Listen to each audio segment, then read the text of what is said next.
महाराष्ट्रातील धाराशिव जिल्ह्यामधील कळंब तालुक्यातील येरमाळा हे गाव. येरमाळा गावची प्रसिद्ध जागृत देवी येडेश्वरी, तुळजाभवानीची धाकटी बहीण म्हणून ओळखली जाणारी येडाई देवी येरमाळ्यात कशी आली, तर ही कथा आहे रामायण युगातली. जेव्हा रामाचा वनवास चालू होता तेव्हाची ही कथा. तर राम सीता मातेच्या शोधात चाललेले असतात. त्याचवेळी माता पार्वती आणि शंकर हे भ्रमण करत होते. त्याचवेळी भ्रमण करत असताना माता पार्वती यांना श्रीराम दिसतात. तेव्हा माता पार्वतींच्या मनामध्ये येते की रामाच्या समोर आपण सीतेचे रूप घेऊन जावे, बघूयात राम ओळखतात का. तर त्यांचा हा विचार त्यांनी शंकरांना सांगितला आणि शंकरांनी देखील या विचाराला सहमती दिली. नंतर माता पार्वती आपले रूप बदलून अगदी हुबेहूब माता सीतेचे रूप धारण करतात. हे रूप घेऊन ती रामाच्या समोर आली. पण श्रीराम हे साक्षात भगवान विष्णूंचे अवतार. त्यांनी माता पार्वतीला लगेच ओळखले आणि लगेचच त्यांच्या तोंडून शब्द गेले, अगं वेडे आई. या त्यांच्या मुखातून जे शब्द उच्चारले त्यावरूनच देवीचे नाव पडले येडाई, म्हणजेच येडेश्वरी.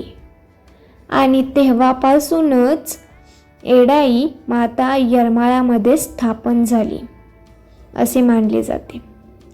तर या येडाई मातेची यात्रा चैत्र पौर्णिमेला असते. त्याचबरोबर नवरात्रीमध्ये देखील या देवीचा उत्सव साजरा केला जातो. 9 दिवस या येडेश्वरी देवीच्या मंदिरामध्ये उत्सव साजरा केला जातो. तर या येडेश्वरी देवीच्या मंदिराची रचना पाहता ते बालाघाटाच्या पर्वतावरती सुमारे 350 ते 400 फूट उंचावर आहे हे मंदिर.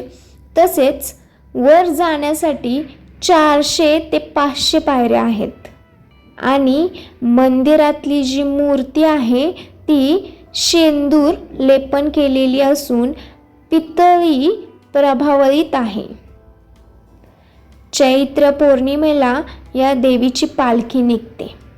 या यात्रेचे मुख्य वैशिष्ट्य म्हणजे चुना वेचणे. एरवी 12ही महिने काळीभोर असलेली जमीन, देवीची पालखी ज्यावेळेस त्या जमिनीमध्ये येते त्यावेळेस काळ्याभोर जमिनीमध्ये चुनखडी निर्माण होते आणि अशी पूर्वीपासून मान्यता आहे.